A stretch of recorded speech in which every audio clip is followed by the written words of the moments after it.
नमस्कार दर्शकबिन कार्यक्रम मेरो देश मेरो सङ्गीतमा यहाँहरू सबैलाई हार्दिक स्वागत अनि न्यानो अभिवादन। स्रष्टाहरूसँग बसेर सर्जकहरूसँग बसेर नेपाली गीत सङ्गीतका बारेमा चर्चा गर्ने आजको श्रृङ्खलामा हामीसँग गीतकार डिपी दाहाल परिश्रमी हुनुहुन्छ। उहाँसँग बसेर हामी नेपाली गीत सङ्गीतका बारेमा चर्चा गर्नेछौँ र उहाँको व्यक्तित्वबारे पनि केही थप कुराहरू जान्ने र बुझ्ने प्रयास गर्नेछौँ। दर्शकबिन तपाईँको आफ्नै टेलिभिजन नेपाल टेलिभिजनको साथमा रहनुहोला। संसार जितेर गए नि माटोलाई भुल्दिन, अवतारै फेरेर आए नि आमालाई भुल्दिन, अवतारै फेरेर आए नि आमालाई भुल्दिन, संसार जितेर गए नि।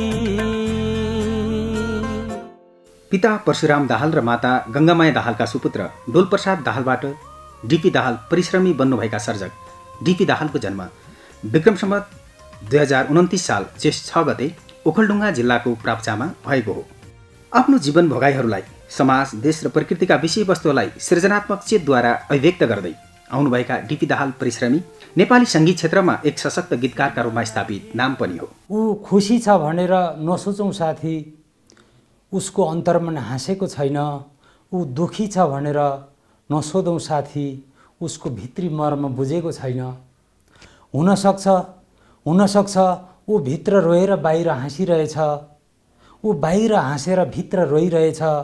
हुनसक्छ विद्यालय जीवनदेखि नै कविता लेखन मार्फत नेपाली साहित्य क्षेत्रमा प्रवेश गर्नुभएका डिपी दाहाल परिश्रमी 2 दशकभन्दा लामो समयदेखि नै गीतकारका रूपमा परिचित बन्दै आउनु भएको छ। जीवनका रक्तमे ठेसहरू कि उसकै आँखामा बगिरहेछन्। त्रिशना गीत एल्बम 40भन्दा बढी गीतहरू रेकर्ड भइसकेका ती सिर्जनाहरूमा कतै प्रेम जीवनका भोगाईहरू त कतै देश प्रेमका आवाजहरू छन्।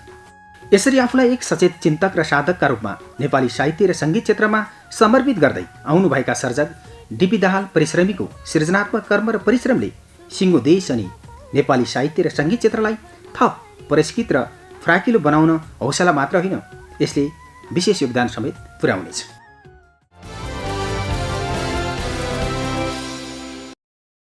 स्वागत छ यहाँलाई कार्यक्रम मेरो देश मेरो सङ्गीतमा। धन्यवाद। आफ्नो सृजनात्मक कर्मको त्यो सुरुवाती कालखण्डलाई अहिले आउँदा चाहिँ कसरी स्मरण गर्नुहुन्छ? त्यतिखेर जब हामी विद्यालय भनौँ न, पहिले त अब स्कुल प्राथमिक लेभलको जुन शिक्षा लिन्थ्यौँ, मेरो घरबाट नजिकै स्कुल थियो र त्यो स्कुलमा चाहिँ जहिले पनि तपाईँको हाम्रो शुक्रबार सांस्कृतिक कार्यक्रम हुन्थ्यो। त्यही केही गीत कविताहरू केही भन्नै पर्ने बाध्यता हुन्थ्यो र त्यो भन्ने क्रममा चाहिँ हामीले गाउँमै जे हामीले सुन्छौँ, जस्तो हाम्रोमा चाहिँ तपाईँको एकराते बजारहरू लाग्थे, बिहिबारे हाटहरू लाग्थे। त्यो हाटमा जुन गीतहरू गाउने नाच्ने जे गरिन्थ्यो प्रायः तिनी गीतहरू हाम्रो पनि दिमागमा आएपछि मलाई पनि त्यो साहित्यिक कार्यक्रममा मैले जुन गीतहरू सांस्कृतिक कार्यक्रममा जुन कविताहरू वाचन गर्दै गएँ, तीबाट मलाई एक प्रकारको यो मनमा यो गाउनुपर्छ, यो यसप्रति लाग्नुपर्छ भन्ने भाव बढेर गएको। पछिल्लो समय यहाँ जुन खालको सृजनात्मक कर्ममा क्रियाशील रहनु पनि भएको छ, बजारमा दुईटा खालका ट्रेनहरू हामी देख्ने गर्छौँ। एउटा त कस्ता खालका गीतहरू चल्छन्, दर्शक र श्रोताहरूले कस्ता खालका गीतहरू रुचाउँछन् भनेर सिर्जना गर्ने प्रचलन पनि हामी कहाँ छ। यसलाई चाहिँ एउटा स्रष्टाका रूपमा कसरी हेर्नुहुन्छ? अब अहिले कस्तो छ भनेदेखि बजारमा युट्युबलाई नै बेस गरेर अलिकति अर्कै शैलीमा जस्ता शब्द भए पनि त्यो भाव छन्दहरू केही नमिले पनि खालि पब्लिकले रुचाइदिए भने त्यो चाहिँ राम्रो भन्ने एक प्रकारको लहरबाजी पनि चलेको छ। तर यो चाहिँ तपाईँ हामी लामो समयसम्म चल्ने घोडा होइन भन्छु म। एकछिनलाई रमाइलो त होला, तर तपाईँ हामी आफ्नो जे हाम्रो गीत सङ्गीत त्यो पनि नेपाली गीत सङ्गीतको जे धार हो त्यसलाई पक्रेर अरूभन्दा पनि विशेष गरी हाम्रा जुन शब्दहरू छन् गीतमा, जुन तपाईँ हामीले जुन बजारमा हाम्रो समाजमा जुन चलन चल्तीका जुन शब्दहरू छन्, अलिकति स्तरीय शब्दहरू नि प्रयोगमा आइदिए हुन्थ्यो भन्ने लाग्छ मलाई चाहिँ। यो व्यवसायिकताको नाममा सृजनात्मक चेत चाहिँ अलि कमजोर भएको भन्ने यहाँलाई लाग्छ? सबभन्दा कुरो के भयो भने बजारमा हाम्रा गीत सङ्गीतहरू पनि बढी महँगो भयो र सबै व्यापारिक भएर गए। गायक गायिका सङ्गीतकार सबैलाई अब अलिकति सहरमा बसेका छन्, केही मात्रामा त उनीहरूलाई पनि उपार्जनको क्षेत्र नभइकन उनीहरू कसरी टिक्छन् र। तर मैले सरसर्ती हेर्दाखेरि अलिकति व्यावसायिक पनि बढी व्यावसायिक भएको देख्छु। जति नाम चलेका जति पनि लेखकहरू हुनुहुन्छ, गीतकार हुनुहुन्छ, उहाँहरूका रचनाहरूमा हेर्दाखेरि कहिलेकाहीँ अलिकति त्यो जुन हाम्रो गीतको भाव र त्यो जुन सङ्गीतकोमा अलिकति तालमेल नमिलेको हो कि भन्ने पनि देख्छु। तर एउटा कुरो पूर्ण व्यवसायी भनेर हामी हिँड्यौँ भने गीत सङ्गीतको जुन हाम्रो धार हो त्यो चाहिँ मर्छ कि भन्ने लाग्छ। म चाहिँ त्यो धारमा आफू व्यवसायको नाममा पुरै त्यो धारमा बगेको छु जस्तो लाग्दैन। किनभने म लाइनमै बसेर जति काम गर्छु सकभर त्यसलाई पूर्ण रूपमा नेपाली शब्द र भावलाई नै ख्याल गरेर मैले काम गरेको भन्ने मलाई लाग्छ। पछिल्लो समय सिर्जनाको क्षेत्रमा देखेका यी समस्याहरूलाई एउटा स्रष्टाका रूपमा कसरी व्यवस्थित गर्न सकिन्छ र हल गर्न सकिन्छ भन्ने लाग्छ? जब एउटा सर्जकले एउटा स्रष्टाले एउटा कुनै पनि जस्तो गीत एउटा बजारमा ल्याइसकेपछि उसले बजारको त आश गरेको हुन्छ।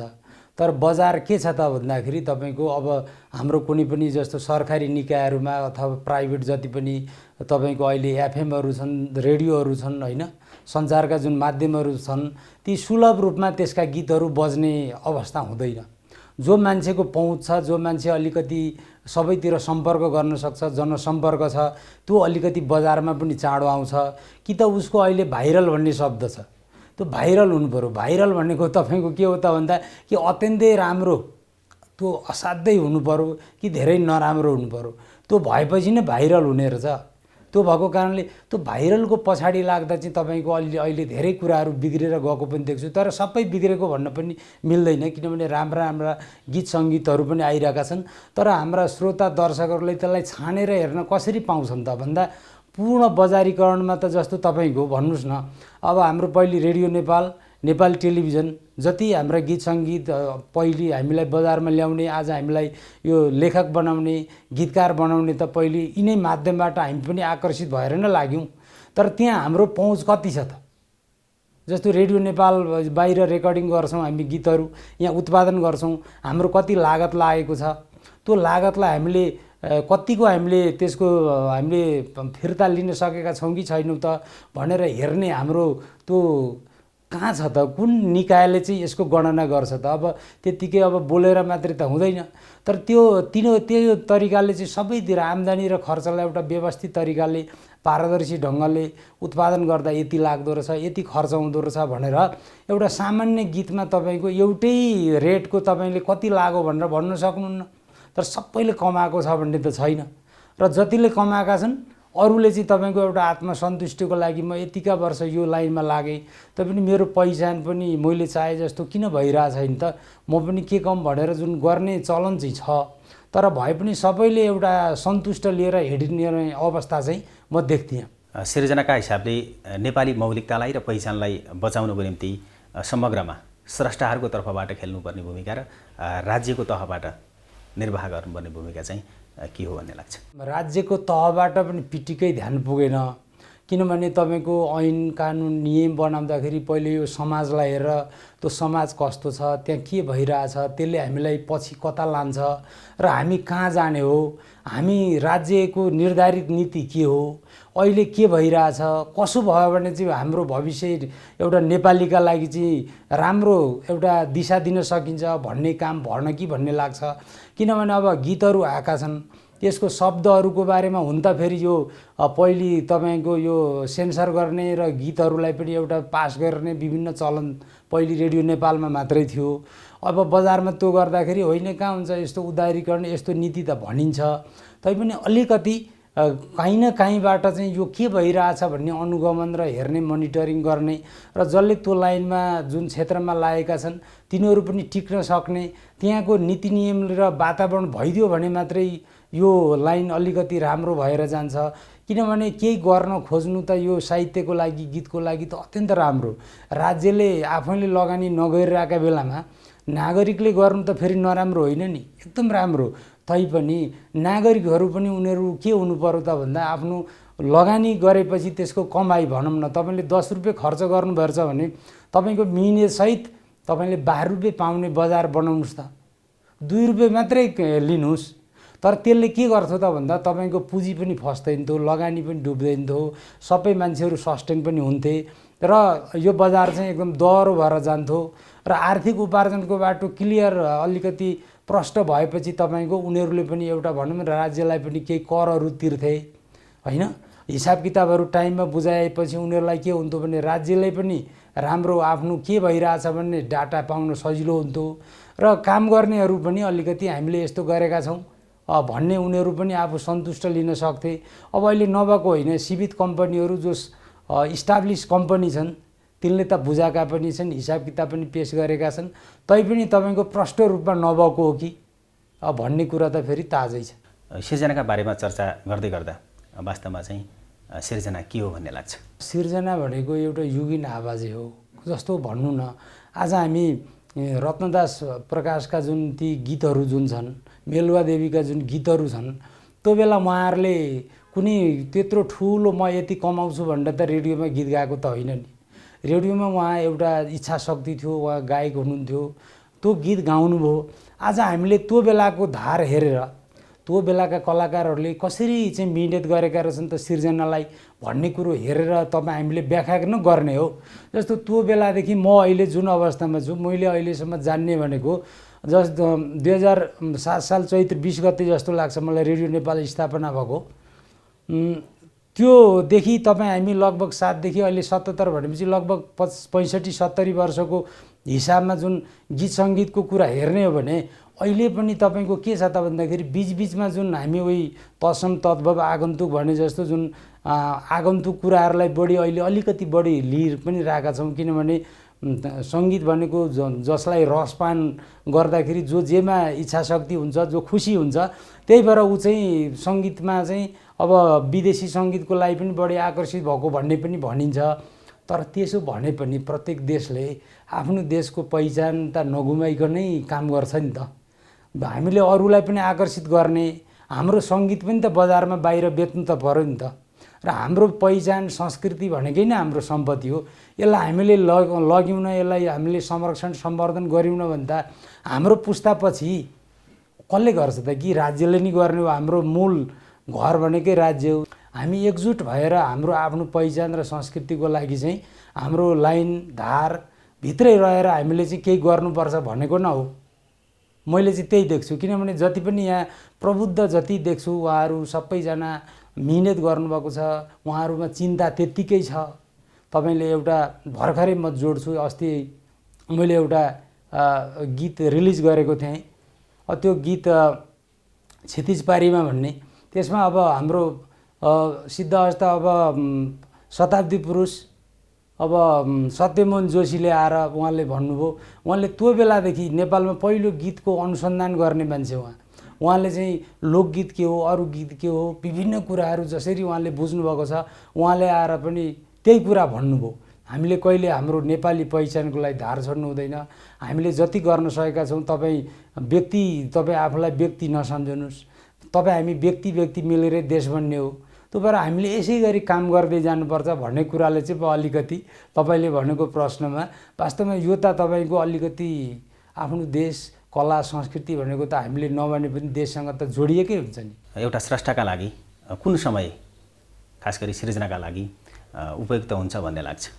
मैले जे काम गर्न खोज्छु, दिन साथीभाइहरूसँग जे एउटा काम गर्ने योजना बन्छ, त्यसलाई चाहिँ म त्यसरी आफ्नो समय उपयुक्त हुने हुनाले मैले चाहिँ बेलुकीखेर बढी मात्रामा लेख्ने गर्छु।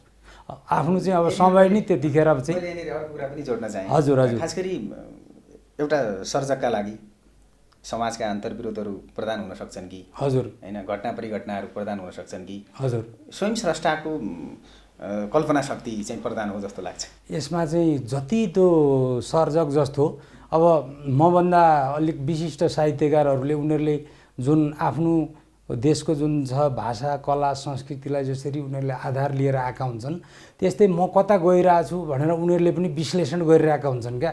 त्यस्तै मैले लेखेको धार पनि जस्तो मैले कस्ता ल्याइरहेको छु त, अब मैले यसले समाजमा अलिकति आकर्षण थपेको छ कि छैन, र मैले गरेको काम चाहिँ सकारात्मक छ कि छैन भन्ने कुरो चाहिँ तपाईँको त्यो सवाल जवाब चाहिँ बाहिर कसैले क्वेसन नसोधे पनि म भित्र त्यो उठिरहेको हुन्छ। र मैले आज जुन काम गरिरहेको छु कस्तो भनौँ त रेस्पोन्स पाएँ त, अघिल्लो काम गर्दा के थियो, अहिले काम गर्दा कस्तो छु भन्ने कुरो एउटा त हामीले आफैलाई जाँच पनि गरिरहेको हुन्छौँ प्राय सबैले। त्यो म त्यही देख्छु। किनभने अब तपाईँको आज मैले जो काम गरेको छु, अब आउने काम त योभन्दा मैले के राम्रो गर्नु पर्यो। नभए म योभन्दा पछि फर्केर म कमजोर काम लिएर आएँ भने त अब मेरो त फेरि त्यो जुन सिर्जनाको शक्ति हो त्यो त अझ मर्छ भन्ने कुरो मलाई लाग्दै पनि कहिलेकाहीँ मान्छेबाट कमी कमजोरी हुनसक्छ। तर तपाईँको त्यसरी नै हाम्रो चाहिँ अहिले तिमीले गरेको काम यो हो भनेर जुन अरूलाई आफूभन्दा अग्रजहरूलाई सरसल्लाह गर्दा तिम्रो यहाँ चाहिँ कमजोरी छ, अब यहाँ राम्रो छ भनेर जब उनीहरूले सल्लाह दिन्छन् त्यसै अनुसार आफू बदलिँदै जानुपर्छ भन्ने लाग्छ मलाई। किनभने यो पूर्ण कहिले हुँदैन। आफूले जति काम गरेपछि मात्रै थाहा पाइन्छ आफ्नो कमजोरी कति छ। किनभने जब अर्काले औँलाइदिने तपाईँले ठाउँ दिनुहुन्छ अनि मात्रै आफ्नो क्षमता थाहा हुन्छ। नभए मैले गरिरहे त जस्तो लाग्छ, तर त्यो कमजोरी थाहा नपाएसम्म आफूलाई बदल्न सकिँदैन भन्ने लाग्छ मलाई चाहिँ। यो सिर्जना जेठका बारेमा चर्चा गर्दाखेरि हजुर सुरुवाती कालखण्डमा हजुर आफूले सिर्जना गरेको कुनै सिर्जना याद छ जसले आफ्नो जीवनका लागि हजुर सिर्जनाका लागि म अब गर्न सक्छु भन्ने त्यो खालको चाहिँ एउटा विश्वास आत्मविश्वास पनि?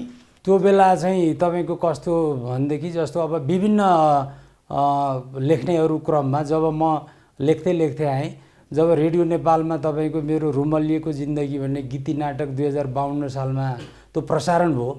हाम्रो आदरणीय कलाकार मदनदास श्रेष्ठ त्यसको प्रस्तुता हुनुहुन्थ्यो र उहाँले प्रस्तुत गरिसकेपछि त्यो फरमाइसमा त्यो गीती नाटक चाहिँ लगभग रेडियो नेपालमा धेरैचोटि बजेपछि चाहिँ अनि मलाई के भयो भने हुन त त्यहाँ गीतहरू त तपाईँको अब राम्रा एकदम नाम चलेका कलाकारहरूले गाएका गीतहरू जब मैले संवाद गीती नाटकमा त जब संवाद लेखिन्छ र बिचमा गीत जोडिन्छ त्यही संवादसँगै गाँसिएर जुन गीती नाटक बन्छ त्यहाँ त्यो भइसकेपछि त्यसले चाहिँ मलाई होइन अब चाहिँ बढी लेख्नुपर्ने रहेछ भन्ने कुरो भइसकेपछि अनि मैले जस्तो यो 2052 सालमा मेरो परदेशी छोरो भन्ने एउटा युग संवाद पत्रिका निक्लिन्थ्यो त्यतिखेर। परदेशी छोरो फिर्दैछ आमा आँसुले नरुज, सपना उसको तिमीलाई भेट्ने फिर्दैछ लौ बुझा भन्ने जुन गीत मैले छपाएँ त्यहाँ र रेडियो नेपालमा पनि त्यो प्रसारण भयो। त्यस पछाडि मैले यो हाम्रो ओखलढुङ्गाबाट निक्लिने एउटा त्यतिखेरको सम्पादक अहिलेको हाम्रो पत्रकार बालकुमार नेपाल हुनुहुन्थ्यो।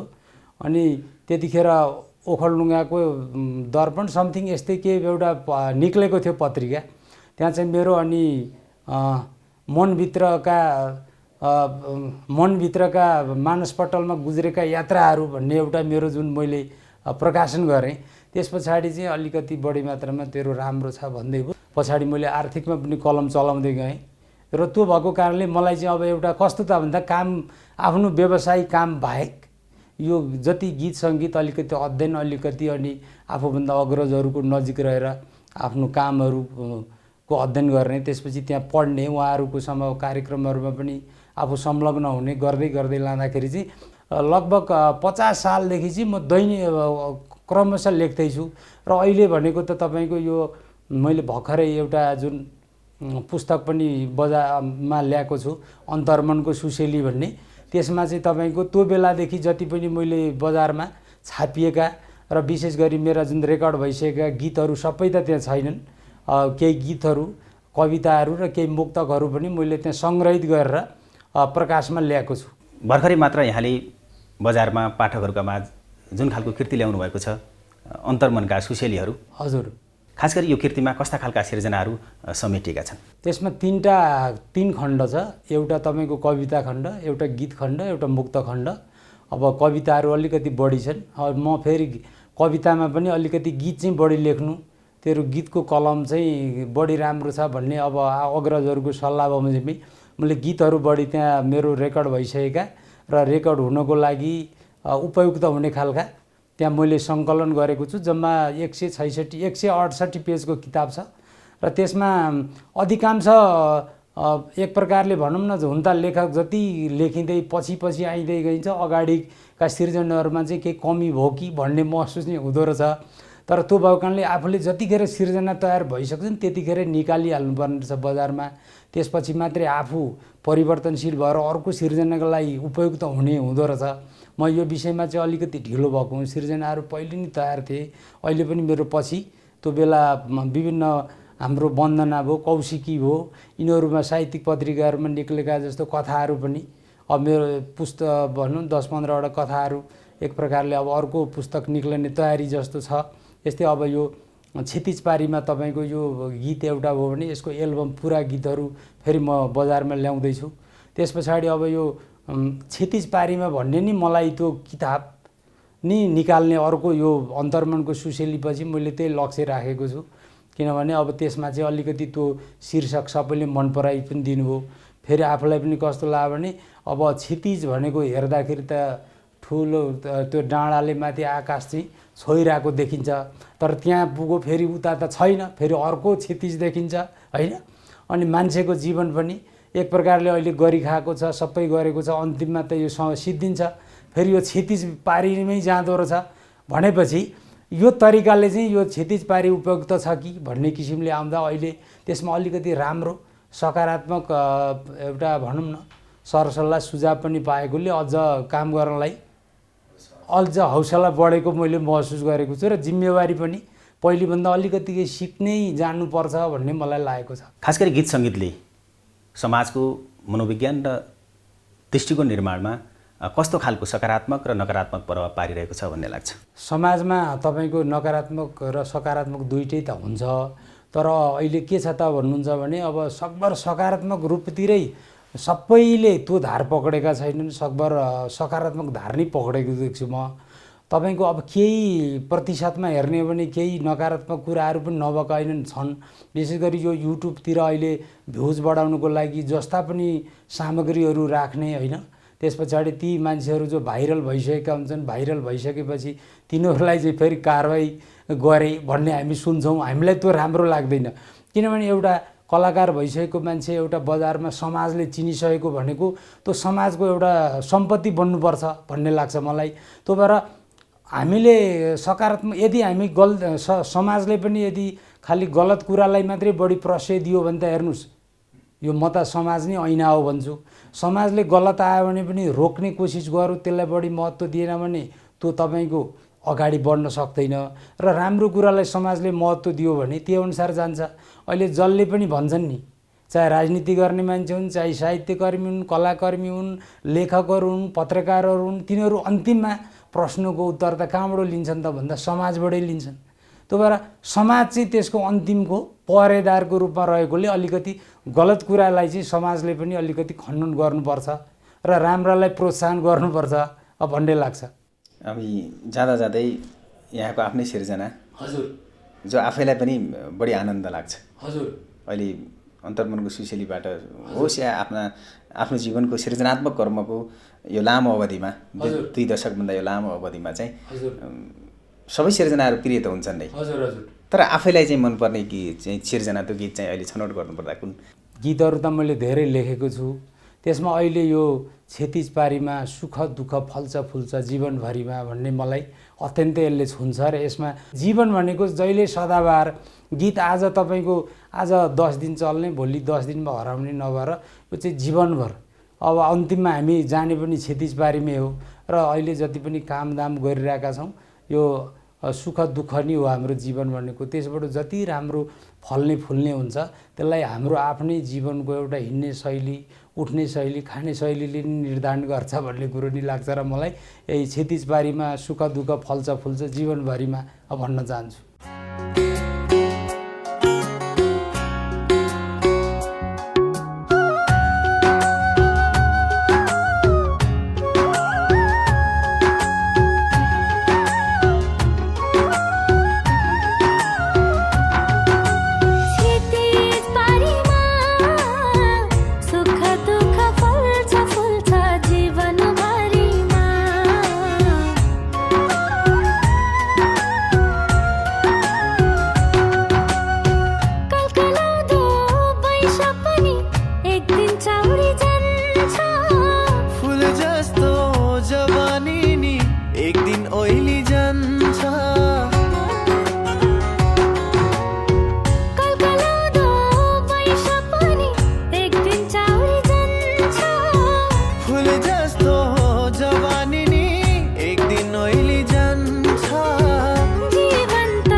जाने हाँसो खुसी न जाने त आँसु मिल्छ, हाँस न जाने हाँसो खुसी न जाने त आँसु मिल्छ।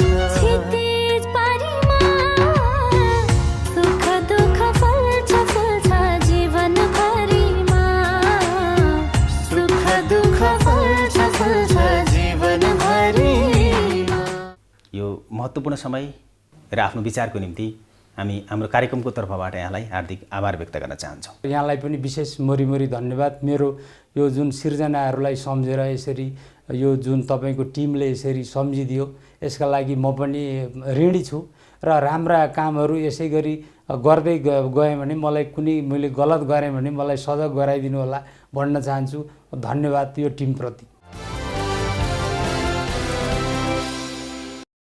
दर्शकबिन, जुन आवाजहरूले जुन सिर्जनाहरूले देश बोल्दछ, माटो बोल्दछ, तिनै देशप्रति, माटोप्रति र जीवनप्रति समर्पित स्रष्टाहरूका सिर्जनाहरू मार्फत हामी एक आपसमा बसेर कार्यक्रमका हरेक श्रृङ्खलाहरूमा यसरी भलाकुसारी गरिरहेका हुन्छौँ। कार्यक्रमको अर्को श्रृङ्खलामा यसरी नै देश र जीवनप्रति समर्पित स्रष्टाहरूका केही सुमधुर आवाजहरू लिएर यहाँहरूसँग भेटघाट हुने नै छ। तबसम्मलाई म कार्यक्रम प्रस्तुता सुवर्ण हमाल लगायत सम्पूर्ण युनिटलाई बिदा दिनुहोस्।